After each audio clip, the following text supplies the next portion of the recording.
بسم اللہ الرحمن الرحیم. عذوری بیٹھک کی طرف سے آپ کی خدمت میں پھر حاضر ہوا ہوں. اس سے پہلے میں نے کچھ آپ کو وظائف بتائے تھے سورۃ فاتحہ سے ہی، جیسے مختلف بتائے تھے. ایاک نعبد و ایاک نستعین اس کا بتایا تھا.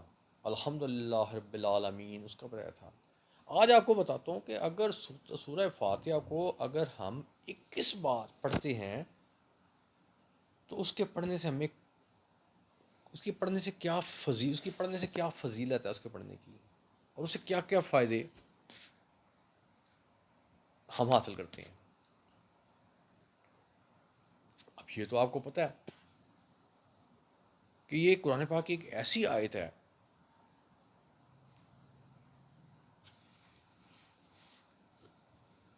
جس سے آپ کو بہت زیادہ فائدے حاصل ہوتے ہیں ڈفرینٹ طریقوں سے. اور سورہ فاتحہ قرآن پاک کی عظیم ترین صورت ہے، اور اس صورت کو بار پڑھا جاتا ہے. آپ یہاں سے اس کی فضیلت کا حساب لگا لیں. اب جب میں نے کہتا ہوں کہ بار پڑھا جاتا ہے تو آپ اس میں سوچنے کی کوئی ضرورت نہیں ہے. اگر آپ 5 وقت کی نماز پڑھتے ہیں تو ہر رکعت میں پہلے آپ سورہ فاتحہ ہی پڑھتے ہیں. اب میں زیادہ اس کو لمبا نہیں کروں گا، کیونکہ اگر سورہ فاتحہ اس کو تو کہتے ہیں، سورہ فاتحہ کہتے ہیں نا. میں تو اس کے اور بھی 30 نام ہیں، تقریباً 30 نام اور بھی ہیں. وہ میں آپ کو الگ بتا دوں گا، لیکن میں اس میں اگر ذکر کروں گا تو وہ یہ آدھے پونے گھنٹے پہ چلا جائے گا، جو کہ پھر آپ کو پسند نہیں آئے گی. اس لیے میری کوشش ہوتی ہے کہ میں 10 منٹ سے زیادہ آپ کے نہ لوں. اب یہاں بھی میں آپ کو ایک واقعہ بتاتا ہوں.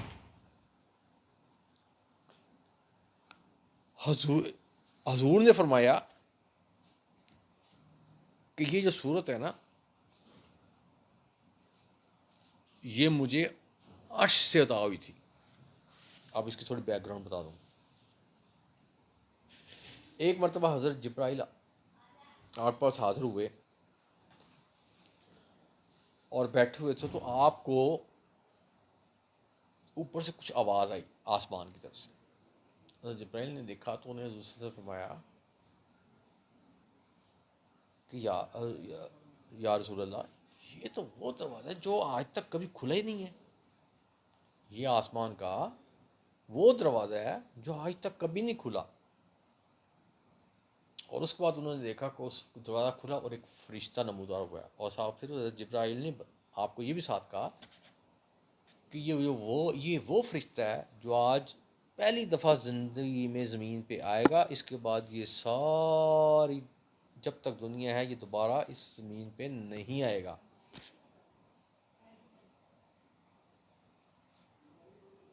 اب حضور صلی اللہ علیہ وسلم کو آپ بتا رہے ہو، ظاہر ہے ان کو تو ہر چیز کا پتہ ہوتا ہے، لیکن کیونکہ آپ ان کے پاس بیٹھے ہیں اور آپ اکثر ہی ان کے پاس آگے بیٹھا کرتے تھے، تو اس لیے آپ نے ان کو یہ بتایا. لیکن آپ کو پتہ ہے وہ حضور کے وسلم کے محبوب ہیں، سب سے پیارے محبوب ہیں. اگر ان کو ان چیزوں کا علم نہیں ہے تو کس کو ہوگا پتہ. چلیں، اب اتنی دیر میں آسمان سے ایک فرشتہ نیچے اترا، آقا رسول صلی اللہ علیہ وسلم کو سلام کیا اور بولا جی کہ میں اللہ کی طرف سے آپ کے لیے 2 نور کی خوشخبریاں دینے آیا ہوں جو آج سے پہلے نہ کسی کو دی ہیں نہ ملیں گی. اور وہ کیا تھی 2؟ ایک سورہ فاتحہ اور دوسرا کیا تھا؟ سورۃ بقرہ کی آخری آیات.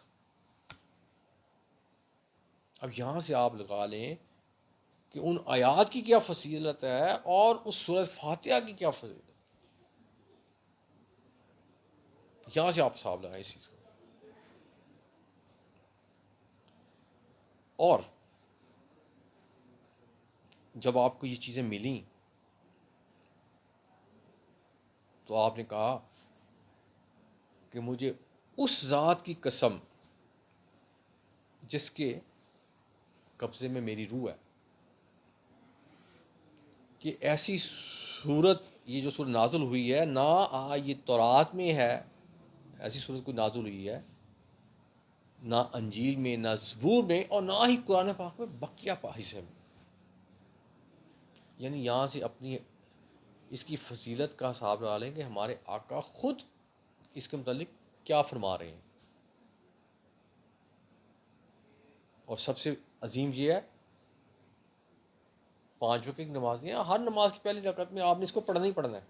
اب یہ بھی آپ کو یہ تھوڑا سا لمبا ہو جائے گا، یہ آپ کو بھی بتاؤں گا کیوں پڑھنا ہے اور یہ کیسے سلسلہ کیوں پڑھا، کیسا حکم ہوا اس کا.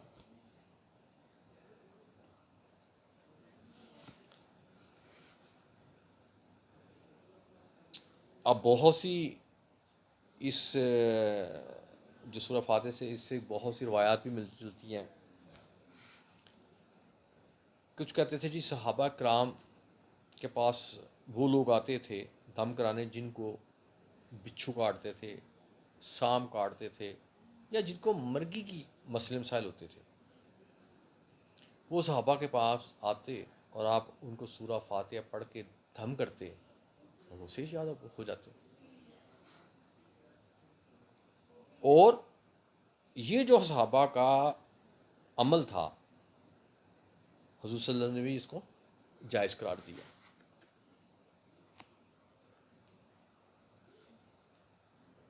اب کچھ علماء جو ہیں کہتے ہیں کہ جی یہ جو ہے سورہ فاتحہ جو ہے اس کو ہم اس میں اعظم بھی کہتے ہیں. تو ظاہر ہے اس میں اعظم تو ہے، اللہ ہو اس میں اعظم ہے نا. تو جیسے لوگوں نے مجھے کہا تھا جی حضرت سلمان کے پاس کون سا اس میں اسم اعظم تھا جس سے وہ تمام لوگوں کی خواہشات بھی پوری کرتے تھے. تو وہ میں نے ان کو بتایا تھا کہ ان کی پاس ایک منظری تھی، اس میں ایک نگینہ لگا ہوا تھا آسمانی رنگ کا، اور اس کے اوپر لکھا ہوا تھا لا الہ الا اللہ محمد رسول اللہ.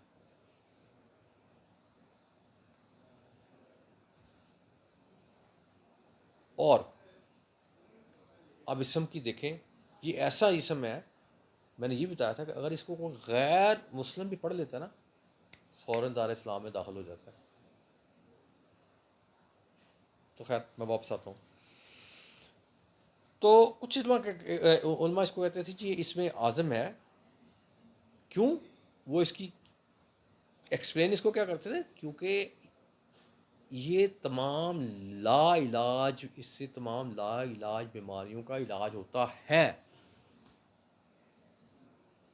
اب جب انہوں نے کہا لا علاج بیماری سے حاصل ہوتا ہے تو یہاں فوراً ہمیں دماغ میں آنا چاہیے کہ یار جب ہم نے یہ وظیفہ کرنا ہے نا تو ہم کوئی تھوڑا سا پانی لے لیں اور اس کے اوپر اینڈ پہ آ کے اپنی دم پھونک کر دیں، اور اس پانی کے اندر یہ سورہ فاتحہ کی جتنی پاور ہے، جتنی فضیلت ساری آ جائے گی، اور اپنے گھر میں کوئی بیمار جو بندے ہیں ہم کو پلائیں تاکہ وہ صحت یاب ہو جائے. یہ ہم نے سوچنا ہے، آپ نے سوچنا ہے.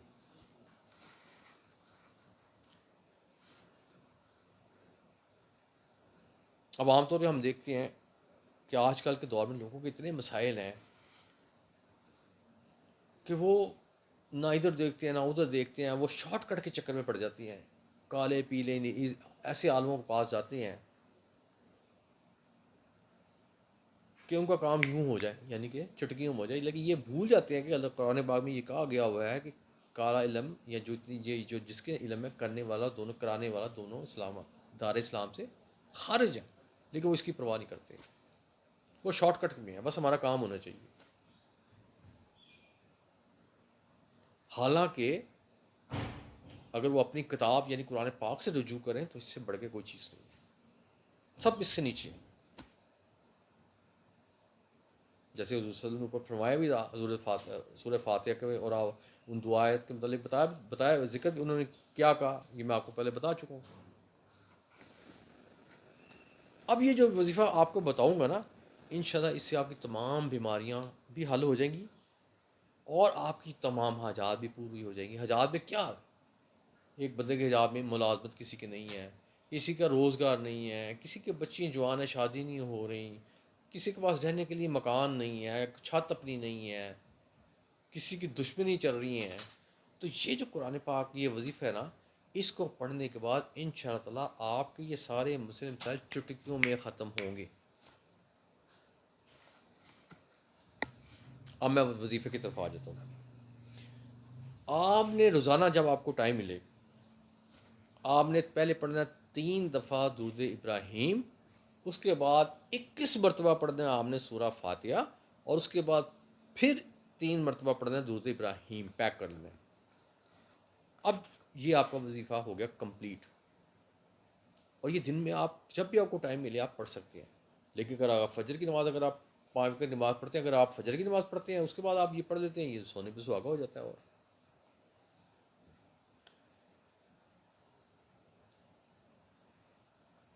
اب سوال پیدا یہ ہوتا ہے، آپ لوگ کہیں گے جی وظیفہ تو آپ تو کو بتا دیا، لیکن آپ اس کو کرنا کتنے دن ہے؟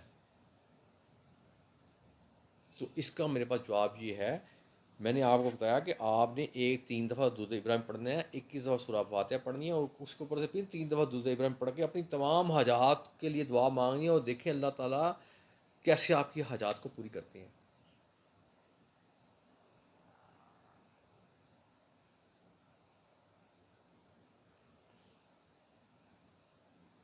اور اس کو پڑھنا کتنے دن ہے؟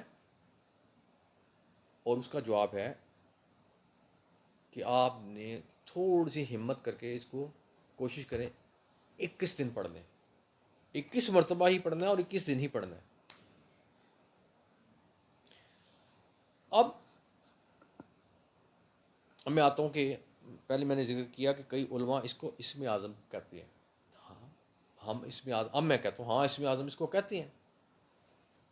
ایک تو اس میں اللہ نام آ جاتا ہے، اس میں اعظم آ جاتا ہے، اور نمبر 2 یہ وہ قرآن پاک کی آیت ہیں جو کہ اللہ تعالیٰ نے حضور کو نور کے طور پہ تحفے میں دی ہوئی ہیں. وہ تو اس میں اعظم بن گیا نا پھر اپنے آپ.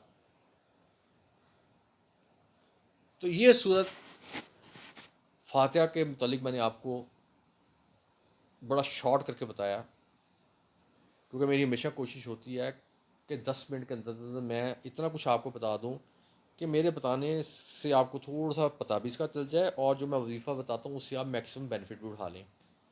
اور اب آپ نے سورہ فاتحہ سے جتنا فائدہ اٹھانا ہے آپ اٹھانا ہے، کیونکہ میں نے اپنا فرض آپ کو کر دیا. اس کے ساتھ ہی میں آپ سے اجازت چاہوں گا. ایاک نعبد و ایاک نستعین.